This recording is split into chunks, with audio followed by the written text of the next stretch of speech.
All right, here we go. This is what it looks like when you get a Alpinestars helmet. Box usually pops open pretty easy. With this particular model, it's going to come with a bag. This contains your pin lock. So, as you can see, there's a bag inside. That opens up. On the side here, you get the smaller wing in the back that matches the helmet. You get a tinted shield, that's what this is. And then within the bag, the helmet is wrapped with some felt. It's tied into a styrofoam piece.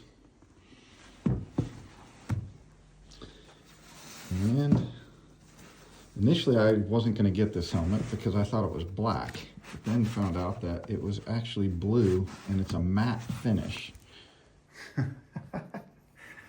Ooh, spectacular. Shoot the moon, even if you fail, you will land between the stars. That's a good saying, I guess. And there's the little shark. Yeah. There you go. That's the new Pedro Acosta.